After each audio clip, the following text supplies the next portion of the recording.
Chunki tashqari tomondan shish bo'lgani bilan ichida nima borligini bilmaymiz. O'sha joyga sirazi muzdek narsa qo'yishingiz kerak, muz qo'yishingiz kerak. Oyoqdagi qon yurak tomonga harakatlana olmaydi. Tromblar hisobiga bo'lsa, tromb ko'chishi natijasida u tepaga harakatlanib, yurakka yo boshqa joyga borib tiqilib qolishi mumkin. Bosganimizda qo'limiz tekkanda juda qattiq og'riq bo'ladi. Bu nimaning natijasi? Bu infeksiya natijasida hisoblanadi.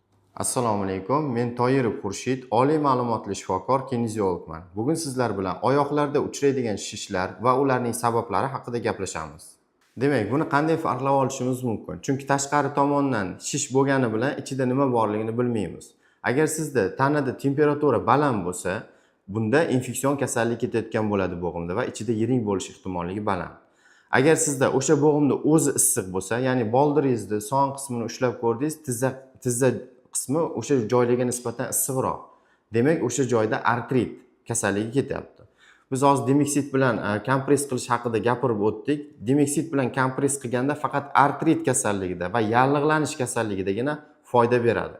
Boshqa kasalliklarda foyda bermaydi. Agar siz tizzangizda yemirilish bo'lsa, minsk yirtilgan bo'lsa, yo qon yig'ilgan, yo infeksion kasallik, yiring yig'ilgan bo'lsa, demeksit umuman foyda bermaydi. Faqatgina artrit va yallig'lanishda foyda beradi. Bundan tashqari kompress qo'ygandan tashqari oyoqlarni qimirlatmasdan yotishingiz kerak bo'ladi. Yana bitta narsani hisobga olish kerak. Tizzada agar sizda shish bo'lsa, bu shish nimadan kelib chiqqanligi, shishning ichidagi suyuqlikning xarakterini aniqlashimiz kerak bo'ladi. Agar sizda qanaqadir travma bo'ldi, og'ir yuk ko'tardingiz, tizzangiz buralib qoldi yo biron yiqildingiz, shundan keyin shish hosil bo'lsa, o'sha joyga sirazi muzdek narsa qo'yishingiz kerak, muz qo'yishingiz kerak. Muz asosiy xususiyati shundan iboratki, qon tomirlarini toraytirishning hisobiga agar qon tomiri jarohatlangan bo'lsa, tizzani ichiga qon ketishini to'xtatib beradi va atrofdan yig'iladigan, yallig'lanish natijasida yig'iladigan suyuqliklarni ham to'xtatib beradi. Va dalneyshim keyinchalik bu tarqalib ketmaydi xaltachalarga. Shuning uchun birinchi o'rinda muz qo'yish kerak bo'ladi. Agar sizda travmadan keyingi shishda qon yig'ilsa, ya'ni shishning ichidagi suyuqlik qondan iborat bo'lsa, buni shpris orqali mutaxassis olib tashlaydi va qon tomirlar jarohatlangan bo'lsa, o'sha joyni xirurgiический lechение qilish kerak bo'ladi. Ikkinchi, bu suyuqlik yiringdan iborat bo'lishi ham mumkin. Ya'ni buni bilish uchun tizza atrofi qizarib shishib ketadi. Ya'ni qizarish ham bo'ladi. Shishish har xil notekis shishiladi. Bosganimizda qo'limiz tekkanda juda qattiq og'riq bo'ladi. Bu nimaning natijasi? Bu infeksiya natijasida hisoblanadi. Infeksiya natijasida bo'g'im zararlanadi va ichida yiring yig'iladi. Buni ham o'sha xirurglar shpris orqali olib tashlab, ichini обработка qilib, antiseptik jo'natib davolashadi.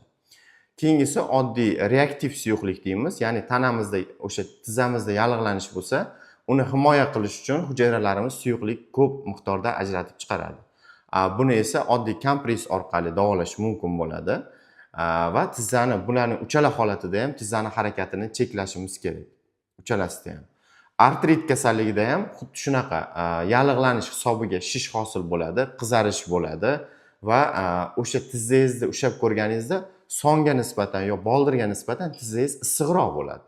Bu artrit kasalligining belgisi hisoblanadi. Bunda ham tizzani qimirlatmasdan yotish muhim hisoblanadi. Keyingi sabablardan biri bu sonchonoq bo'g'imida yo bo'lmasa vena tomirlarida, sondan o'tgan vena tomirlarida muammo yuzaga keladigan bo'lsa, oyoqdagi qon yurak tomonga harakatlana olmaydi.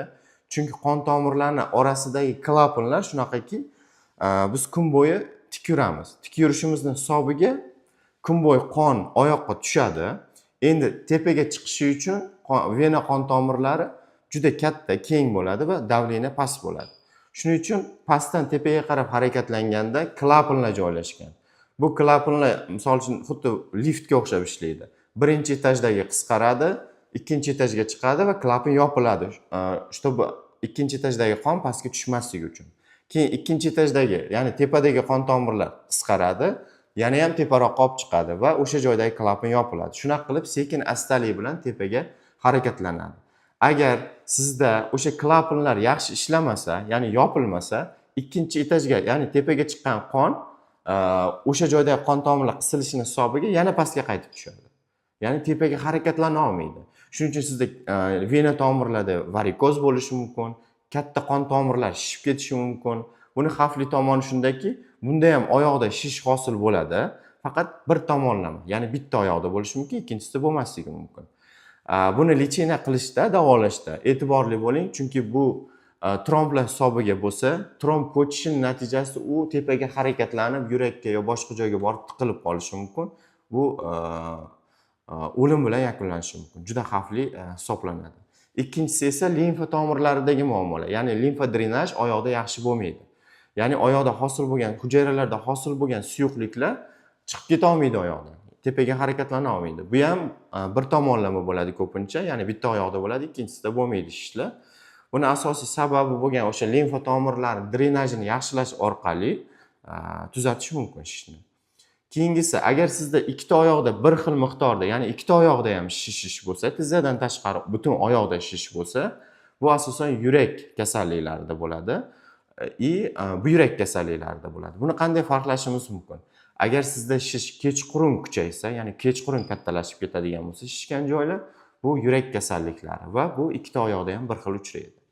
Agar buyrak kasalliklarida bo'lsa, sizda naborot ertalab shish ko'proq bo'ladi. Ya'ni kechasi yotganimizda harakatlanmaymiz. Buni hisobiga o'sha suyuqlik oyoqlarda yig'ilib qoladi va pochkaga chiqib keta olmaydi, ya'ni buyrakka chiqib keta olmaydi. Agar sizda ham shunday muammolar uchraydigan bo'lsa, quyidagi raqamlar orqali men bilan bog'laning, konsultatsiya berib o'taman.